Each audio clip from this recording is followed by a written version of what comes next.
In the quiet fog of a London morning, our loyal spaniel Baxter trotted into the kitchen with a triumphant wag, dropping a pair of men's boxer shorts at my feet. Silk, monogrammed with initials that weren't mine, a gift from the shadows that shattered my world. I caught my cheating wife. When our dog brought me her lover's underwear, I stared at the offending garment, my tea growing cold in my hand. Baxter sat proudly, expecting praise for his find, his brown eyes gleaming with that innocent joy only dogs possess. But these weren't mine. The initials R.H. embroidered in gold thread mocked me from the waistband. Reginald Harrington, perhaps? The name rang a bell. Amelia's colleague at the advertising firm, the one she'd mentioned in passing with a flush to her cheeks. My heart sank like a stone in the Thames. Amelia and I had been married for 9 years, a match made in the bustling streets of Notting Hill. I was Oliver, a mild-mannered bookseller with a shop full of dusty tomes and dreams of quiet evenings by the fire. She was the vibrant creative director, always dashing off to meetings or client dinners. Our life was comfortable, or so I thought.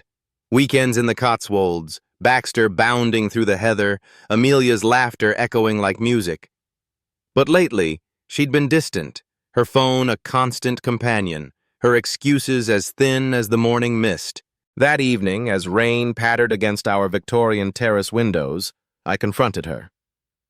"Baxter brought me a little surprise today," I said, holding up the boxers with trembling fingers. Her face drained of color, her usual poise crumbling like a poorly baked scone.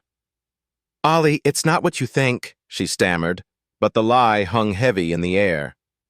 Reginald, it turned out, was more than a colleague. He was her escape, a fling born from the stress of her job and the routine of our marriage. The underwear?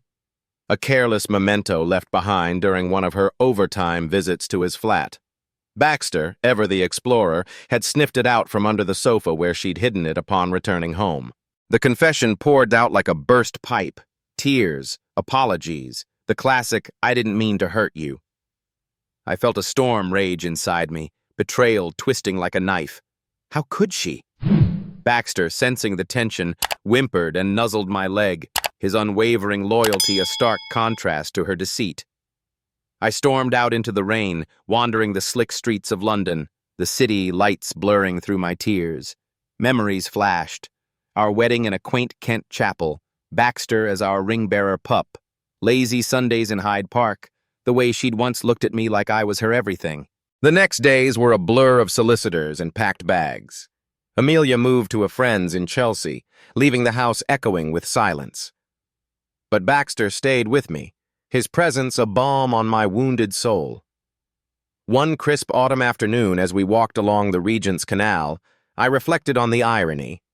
My faithful dog had uncovered the unfaithfulness of my wife.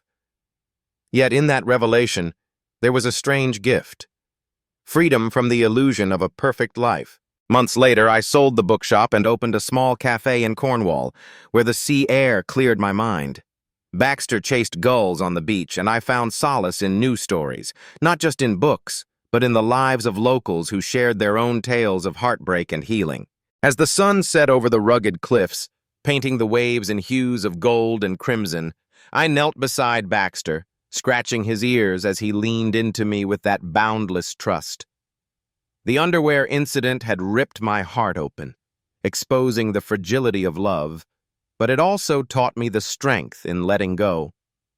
Amelia's betrayal was a painful chapter, but in Baxter's loyal gaze I saw a new beginning, a reminder that true companionship endures and that even in loss the heart can mend one paw print at a time.